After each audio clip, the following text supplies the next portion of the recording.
Meus irmãos e minhas irmãs, vos saúdo com a paz do Senhor. Sou o professor Gesiel Costa e este é o seu canal EBD em Ação. Um canal feito especialmente para você, professor, professora, alunos, alunas, a todos os amantes da escola dominical, com o objetivo de ajudar no seu plano de ensino, no seu plano de aula. O objetivo do canal é trazer subsídios, sejam subsídios sociais, subsídios teológicos, subsídios culturais, subsídios geográficos, qualquer subsídio que pudermos disponibilizar para ajudar os nossos professores e as nossas professoras na escola bíblica dominical.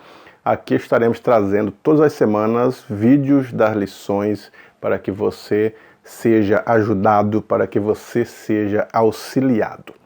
Quero agradecer a você que é inscrito no canal, agradeço pela tua inscrição, te agradeço pelos likes, pelos comentários, pela divulgação do nosso trabalho. E você que está acessando pela primeira vez o canal EBD em Ação e ainda não é um inscrito, eu convido-te, venha, torne-se um inscrito do canal EBD em Ação. Tem uma tarja vermelha com letras brancas escrita inscrever-se. Clica nela e você tornará um inscrito. Tornando-se um inscrito, você pode acessar os vídeos. Se gostar dos vídeos aulas, dê um likezinho. Divulgue, comente, compartilhe, mande nas redes sociais, nos grupos de WhatsApp, fazendo com que o nosso trabalho alcance outras pessoas e auxilie muitas outras pessoas. E eles sejam, então, ajudados nas suas aulas, nos seus ensinos, na sala de aula, e cada dia mais a dinâmica, o conhecimento, a maturidade da escola dominical vai alcançando também os nossos alunos.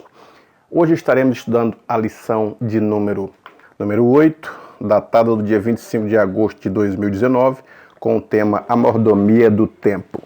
O texto áureo está em Efésios 5, 15 e 16. Portanto, vede prudentemente como andais, não como nécios, mas como sábios, remindo o tempo, porquanto os dias são maus. A verdade prática, não se pode recuperar o tempo perdido. Por isso é indispensável aproveitar diligentemente o tempo que Deus nos concede. Como já percebemos, a lição de hoje fala sobre a mordomia do tempo. Como administramos o nosso tempo? Porque prestaremos conta do tempo que Deus nos concedeu para administrá-lo.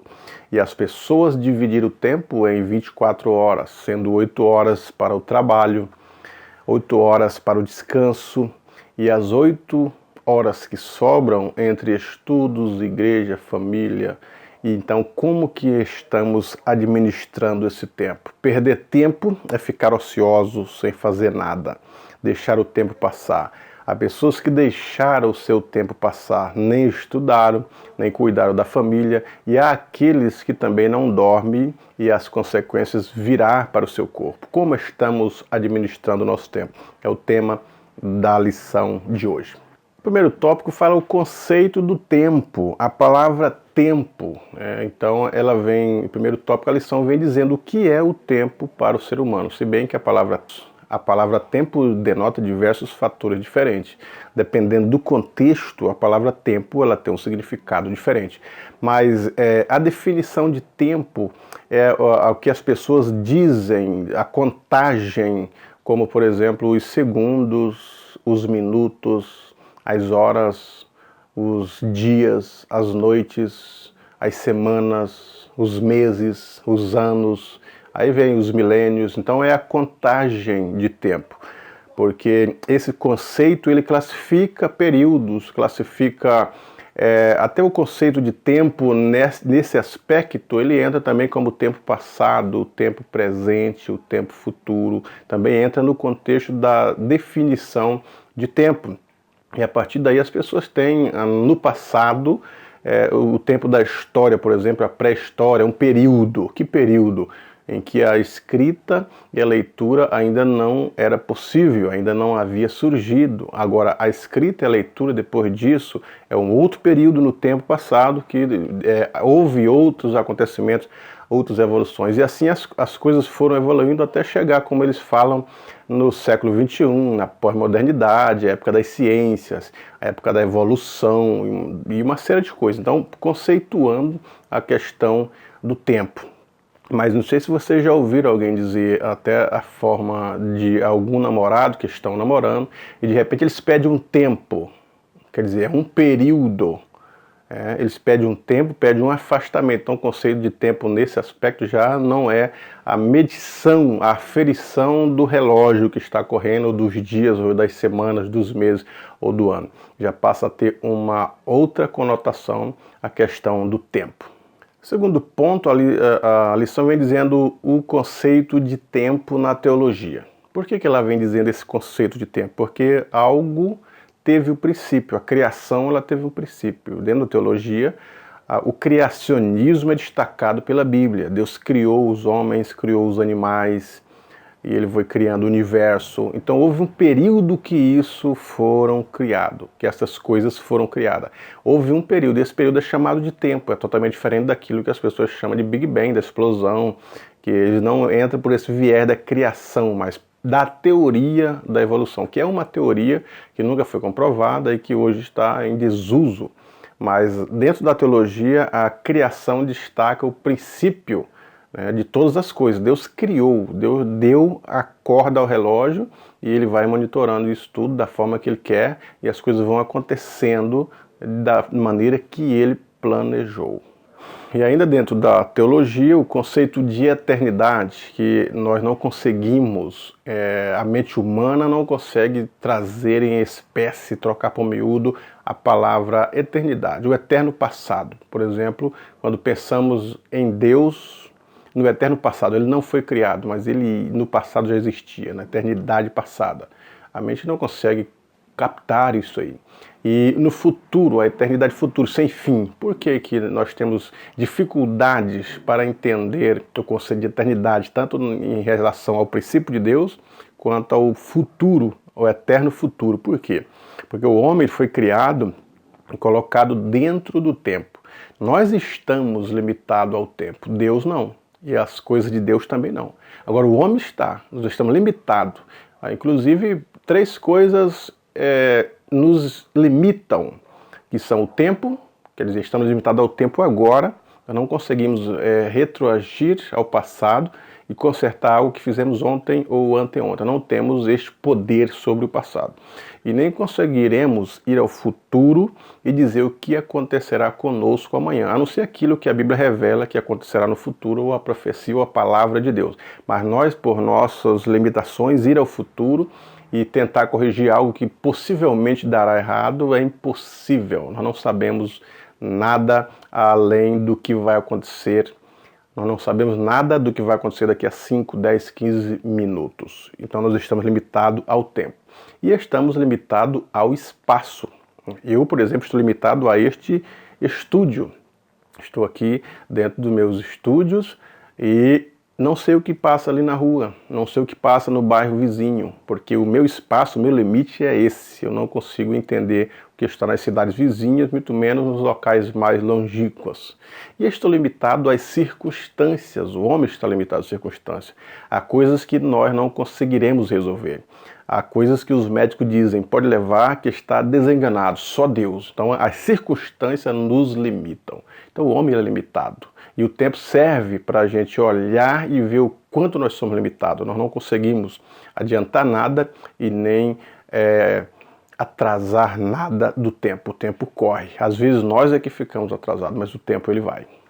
A lição ela fala no tempo Cronos, que é o nosso tempo, é o tempo que é medido. Nós medimos as horas, quanto tempo eu fico aqui neste estudo, 2 horas, 1 hora. Então é o tempo que eu estou medindo. Quantos dias você vai viajar, vai ficar fora quantos dias, quantas semanas, quantos meses, quantos anos, e as centenas, os milênios. Então essa contagem é o nosso tempo, chamado Cronos. Os pregadores gostam de falar, por mais que tenham pouca capacidade de raciocinar sobre esse tempo, mas eles gostam de falar porque aprenderam sobre isso. E o tempo de Deus, que é o Kairos, a lição fala sobre isso. Quer dizer, o tempo de Deus é diferente da aferição humana. O Kairos, o tempo de Deus, ele não está limitado aos dias, às horas, aos meses, aos anos. Por quê? Porque ele está acima do tempo. E nós não conseguimos entender como que Deus ele olha para o passado, ele vê o passado, olha para o nosso futuro e o presente são a mesma coisa. Como que Deus pode fazer isso? Está acima do tempo, Ele é o Criador do tempo. Agora, nós é que estamos limitados ao tempo, não temos poder sobre o tempo. Mas Deus, no Kairos, no seu tempo, Ele olha do céu e vê o passado, o presente e o futuro como se fosse o agora.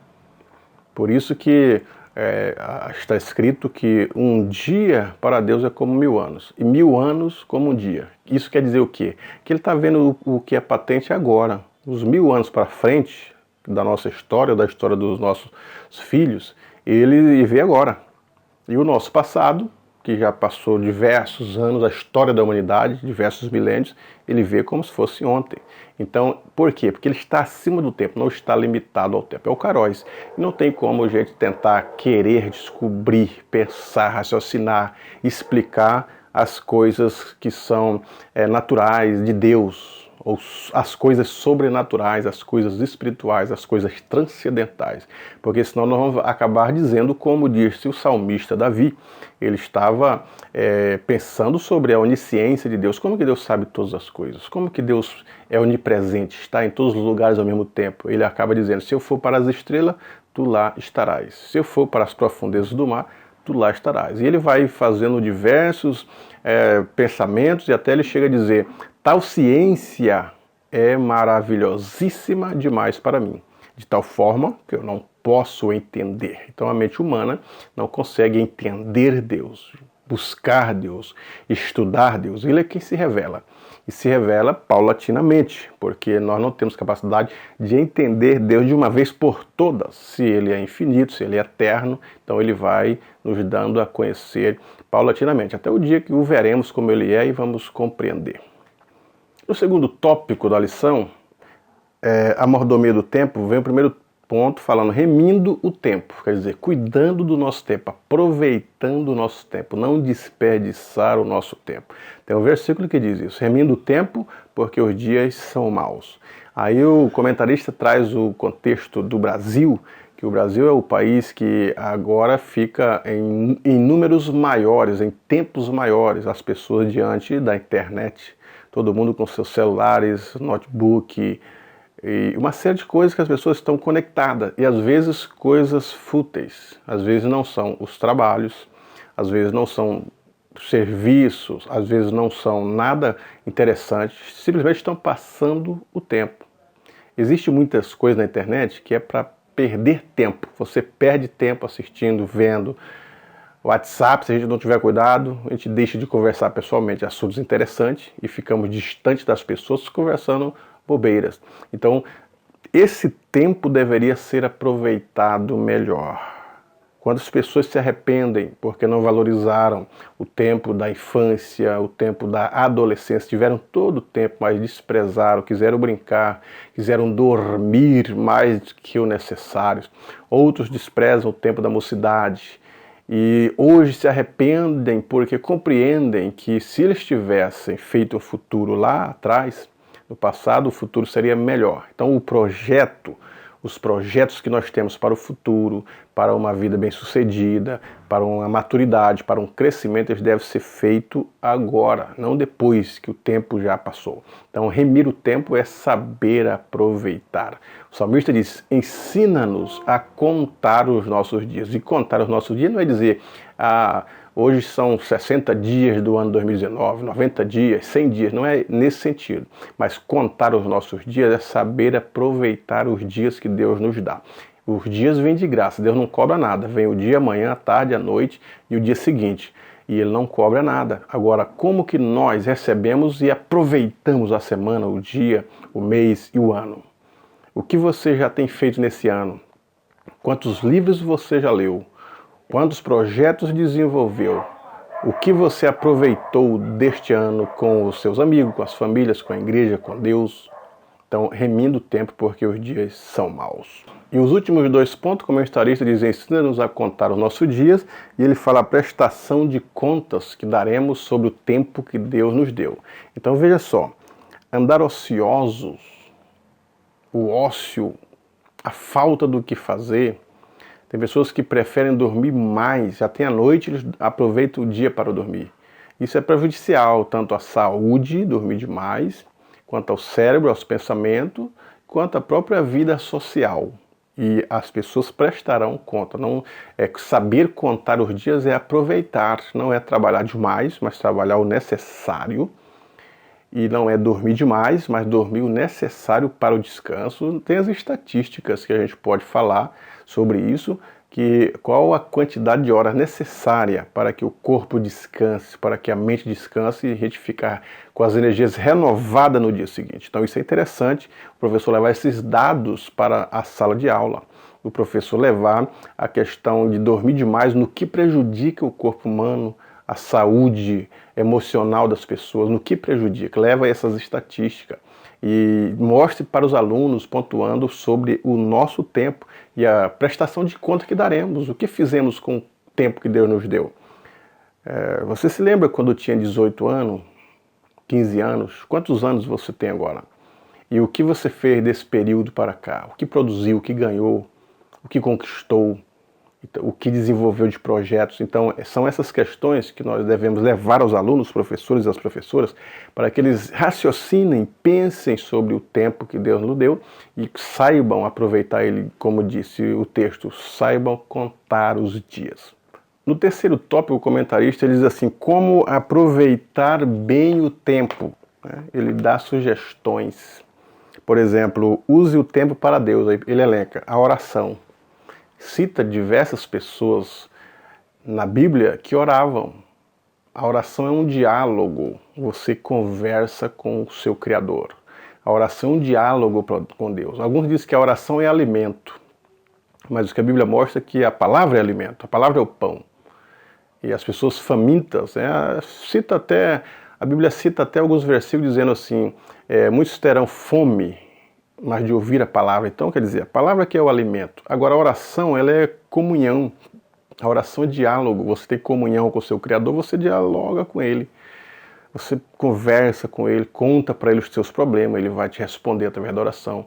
E muitas pessoas não usaram o seu tempo, não usam o seu tempo para este período de oração. A Bíblia não estipula, como alguns pregadores têm dito, né?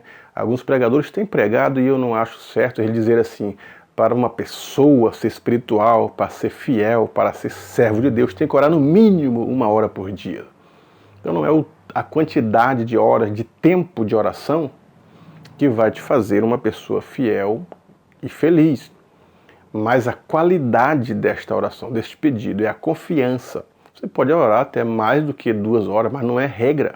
Não estipule isso como regra para que todos oram. Quem não orar 3 horas de joelhos não é um bom obreiro ou um bom cristão. A Bíblia não estipula a quantidade, mas ela diz que orar sempre, orai sem cessar. Mas quantas horas de oração? O que você tiver de tempo. Se você tem tempo disponível por dia, 15 minutos, 20 minutos, aproveite esse tempo para a oração. Nós temos exemplos de pessoas na Bíblia, que a lição, o professor vai mostrar na sala de aula, as pessoas que souberam aproveitar os momentos de oração para entrar em comunhão, comunicação, diálogo com o seu Criador. E foram bem-sucedidas, porque a oração nos aproxima de Deus, denota para Ele confiança, denota para Ele fé, que buscamos receber algo dEle. Então Ele entra com a providência. O pecado é que separou o homem de Deus, mas a salvação nos trouxe de novo para o nosso Deus. E agora, se nós o amamos, cadê o diálogo? Cadê a comunhão? Cadê a amizade com o nosso Deus? Cadê a dependência? E através da oração, que a alma e o espírito se unem com o Espírito de Deus. E nos tornamos então íntimos e amigos de Deus, como era Abraão. Conversava, dialogava e falava os seus projetos e seus planos para o seu Deus. Então, meu irmão, é bom que nesta lição incentivamos não só os obreiros, mas todas as pessoas cristãs à oração. Dedicar-se um período de oração, o período que você dispunha. Você tem o quê? 3 horas por dia para oração? Dedique para oração. 3 horas por semana? Dedique para oração. Mas o certo é orar sem cessar. Outra sugestão para usar bem o seu tempo na leitura da palavra de Deus. Aí a lição cita Davi, que amava a palavra de Deus e os resultados do amor que ele teve com a palavra de Deus, a fé acrescida, as vitórias ganhas, as respostas de Deus, a angústia superada, o sofrimento superado, a amargura superada, o choro consolado e assim sucessivamente através da palavra, porque a palavra ela traz esse aspecto de consolo, de resposta, de amenizar a dor. É na palavra que nós achamos guarida. Agora, o certo é todo cristão ter um período de leitura da Bíblia. E da mesma forma, a Bíblia não estipula quantos capítulos você deve ler, quantos livros você deve ler. Apesar de ter aquelas Bíblias que faz a leitura anual, elas já vêm com planos para facilitar as pessoas que não têm projeto nenhum de leitura e de estudo, já vem facilitando quantos capítulos é possível e te levam a ler a Bíblia dentro de um ano. O certo é que você deve fazer a leitura da palavra. O próprio salmista diz que para o varão ser feliz, que ele cita em Salmo capítulo 1, é bem-aventurado, que é feliz, felicíssimo, na tua lei medita de dia e de noite. Não que você vai ficar com 24 horas a cara enfiada na Bíblia, lendo ela, que vai dar o piripaco. Mas esse dia e noite denota constância, constantemente, permanência na leitura. Então, o tempo deve ser aproveitado com a leitura da Bíblia. Tem muitas desculpas das pessoas dizendo que quando começa a ler a Bíblia, dói a cabeça. Começam a ler a Bíblia, caem águas dos olhos. Começam a ler a Bíblia, dá sono. Começam a ler a Bíblia e ficam ruins das vistas. Então expulsa tudo isso aí. Porque o certo é você amar a palavra de Deus, aproveitar bem o seu tempo na leitura para entender os projetos de Deus. Porque a Bíblia é o manual do cristão. Você quer entender bem de um eletrodoméstico, pega o manual dele. Você vai ler os manuseio, a durabilidade, todas as instruções estão ali. Deus fez o homem e o manual é a Bíblia. Como que o homem viverá feliz, segundo a palavra de Deus? Através da comunhão com o seu Criador, a oração sobre salvação, sobre as famílias, sobre a vida social, sobre a vida de negócio, sobre tudo a Bíblia está escrito. Agora, as pessoas não conhecem a Bíblia e elas entram na categoria de analfabetos bíblicos. E esses analfabetos bíblicos passam muitos anos na igreja e nunca leram ela inteira para saber o que ela diz e o que ela não diz. E o interessante seria você fazer a leitura completa da Bíblia para saber os assuntos que ela trata, conhecer ela de capa a capa, e depois você vem fazendo estudos sistemáticos, estudos exaustivos e assim sucessivamente, mas nunca parar, porque cada vez mais que lemos a Bíblia, conhecemos mais ao nosso Deus. Cada vez que lemos a Bíblia, entendemos mais os projetos de Deus. Cada vez que lemos a Bíblia, entendemos as vontades de Deus. Cada vez que não lemos a Bíblia, colocamos os nossos próprios conceitos. Quando não lemos a Bíblia, implementamos as nossas próprias doutrinas. Quando não lemos a Bíblia, mais ignorantes sobre Deus e o seu amor ficamos. Por isso que nós vemos muitas pessoas que não enxergam o amor de Deus nas pessoas e mandam para o inferno por qualquer coisinha, já estão desprezando elas para o inferno, sendo que a misericórdia de Deus é de geração a geração. Portanto, o professor incentiva os alunos, se possível, criar até um plano de leitura anual e um projeto de um livro para que as pessoas comecem a conhecer a Bíblia. É necessário conhecer a Bíblia. E é interessante a gente pensar que na atualidade, na igreja que nós vivemos aqui, que fazemos parte dela, a Bíblia está disponível para todas as pessoas.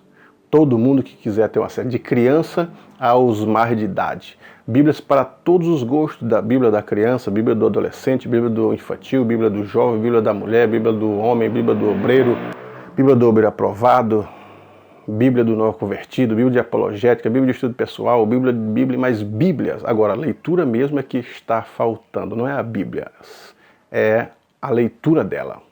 Porque vemos cada vez mais as Bíblias sendo impressas e vendidas e menos leitura da Bíblia ou exposição na Bíblia nos púlpitos. Menos leitura e exposição da Bíblia nos hinos. Menos leitura e exposição da Bíblia nos cultos de ensinos, menos leitura e exposição da Bíblia nas escolas dominicais, menos leituras e menos exposição na Bíblia nas reuniões corriqueiras, nas escolas bíblicas, nas convenções. Parece que está escasso a Bíblia, sendo que no passado, quando a Bíblia era proibida, quem tinha uma Bíblia, ele cortava as páginas e distribuía para cada irmão, tira um pedacinho de Bíblia para poder ler. E eles iam para casa, pegavam aquela página, liam, memorizavam, aí vinham e trocavam por um outro que o irmão tinha. E assim eu trocando e entendendo a Bíblia. Era sede, essas pessoas que estavam pegas na Bíblia, arraigadas na palavra, enfrentaram as cortinas de ferro, enfrentaram leões, enfrentaram gladiadores, enfrentaram o diabo e os infernos, mas ficaram firmes. E as pessoas de hoje que têm Bíblia de tudo quanto é gosto, tem gente que tem 10, 20, 30, 100 Bíblias em casa diferente. Mas por qualquer olhar diferente ele já quer desviar, já não tem suporte para aguentar nem um puxão de orelha. O que falta? Estar arraigado na Bíblia, como a própria Bíblia diz. Aquele que ouve e guarda as minhas palavras é semelhante ao homem que foi e edificou a sua casa na rocha. Então a rocha dá o sustento para a estrutura, para os abalos sísmicos, para as marés, os ventos, os sopros, e ela não cai. Agora, quando não lemos a Bíblia como a igreja odierna está, porque cada vez mais pregadores pregam muito mais tempo pregado, já que estamos falando de tempo, mas menos conteúdo bíblico. Então é preciso despertar a igreja para a leitura. É preciso fazer campanha não de prosperidade, não de curas e libertação, porque Deus cura todos os dias, não só no culto de libertação, mas campanhas para conhecer a Bíblia, porque as pessoas não estão conhecendo a Bíblia. A igreja não está mais preocupada em conhecer a Deus e levar a salvação para os pecadores, mas preocupado com os seus empreendimentos, preocupado com as suas entradas, com as suas estruturas, com as suas construções. Infelizmente, a face da igreja é essa. Mas o que nós sabemos é que a igreja do arrebatamento, esta não perde a leitura da Bíblia. Por mais que seja um pouco, as pessoas que vão subir para o arrebatamento, a igreja do arrebatamento, ela continua lendo a Bíblia, estudando, pregando e com o propósito da volta de Cristo, da morada no céu, não aqui na terra. E ainda o comentarista fala do tempo para a família, né? Porque tem pessoas que trabalham mais do que 8 horas e em casa ele quer descansar e não tem o tempo para brincar com a família, assistir o filho, ir numa peça teatral do filho, ir na escola nas reuniões, e dar um passeio, conversar, brincar, dialogar com a esposa, etc e tal. E com isso, muitos descasamentos já desfacelaram.